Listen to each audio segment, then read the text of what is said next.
أهلا وسهلا بكم أعزائنا مشاهدي الأرامية في أنحاء العالم. ولا زالت الأرامية تحتفل بمرور 15 عام على تأسيسها. الأخ رعد هو أحد مشاهدي الأرامية، وطبعا نتعرف عليه حاليا. والرب كمان، إذا تفضلت بقراءة القصيدة اللي جهزتها للأرامية.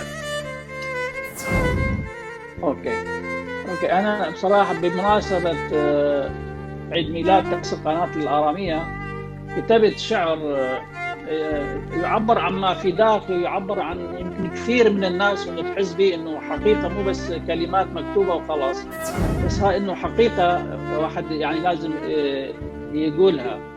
شعر يا قناه الاراميه، شعر هذه القناه الاراميه بمناسبه عيد ميلاد تاسيسها، ولكل المتابعين اللي ويانا هسه. الشعر بعنوان يا قناة الآرامية. كتبت هذه الأفكار وأنا أسمع إخوتي وأنا في الانتظار، من يجي دوري حتى أتكلم عن الاختبار. الأخ كان يتكلم وأنا أخذني وتوديني الأفكار، وإذا قلت نابة عني وعن كثير من صغار وكبار. الرب يبارك قناة الآرامية، كلنا ننتظر قناة الآرامية، إذا كان الصبح أو كانت العشية.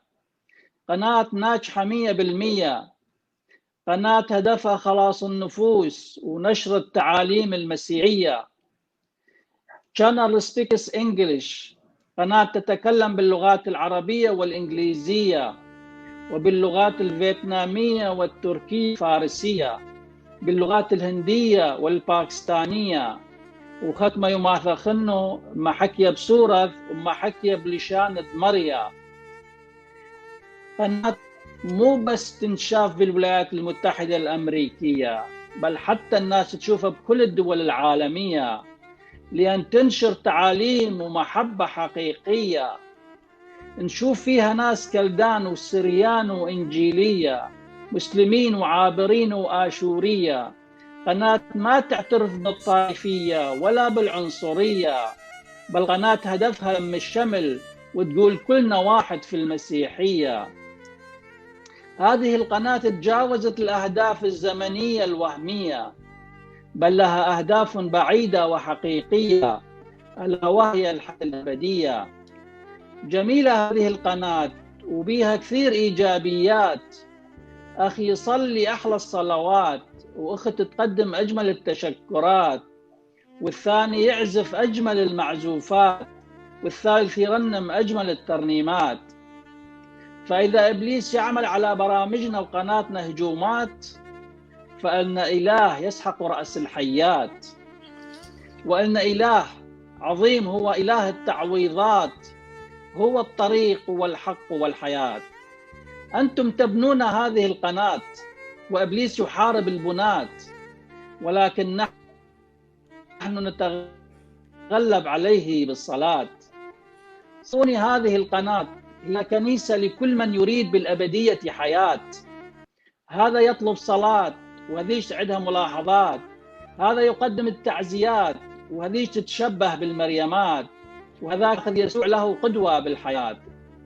وهذيش تنقل الطلبات وتعمل مثل الجنديات المجهولات، يعملون ببساطة كل هاي السنوات. ناس تستفسر وأخت تعزز الإجابات بالآيات، ويدعمها أخ ثاني بالصلاة، وأخ عازف يلطف الجو بأحلى المعزوفات، وأخ مرنم يخلينا نستمتع بترنيمات معبرات.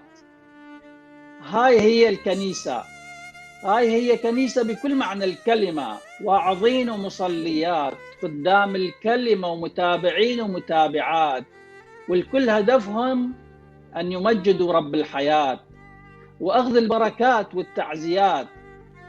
إحنا مو نحتفل بس لأن مرت سنين على تأسيسها، لكن نحتفل ونفتخر إن يسوع حاضر وسطنا، وبكلمة رب كبرنا وتباركنا، وبالزاوية الميتة حصرنا، وباسم يسوع كلنا انتصرنا، وهو اللي تبنانا وإحنا أولاده صرنا.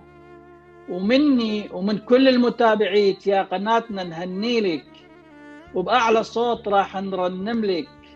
يا رب كل الأشياء تخضع لك، وكل الخليقة راح تسجد لك وتقول لك يا يسوع يا يسوع، هللويا ليسوع، يا يسوع يا يسوع، هللويا ليسوع، ولإلهنا كل المجد.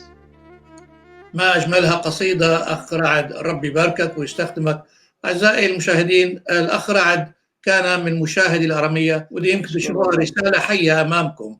أحد مشاهدي الأرامية ويشهد بخلاص الله في حياته، يشهد بشفاء الله لحياته من خلال قناة الأرامية. أرجو أنا أريد بصراحة أشكر من كل قلبي أخوي المبارك رعد.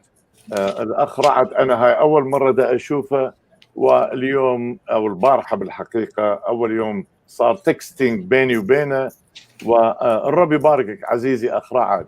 أنا أشكرك قس يوسف، أشكرك أخوي رعد، أشكر الخدام الرب طبعا القس جهاد وأخوي فادي، وأشكركم أنتم المشاهدين. أشكر الأخ رعد اللي اشترك معنا باختباره وبشعره من الأرامية. وفي النهاية أطلب بركة الرب على جميعكم، وحتى نلتقي وإياكم أترككم في رعاية الله.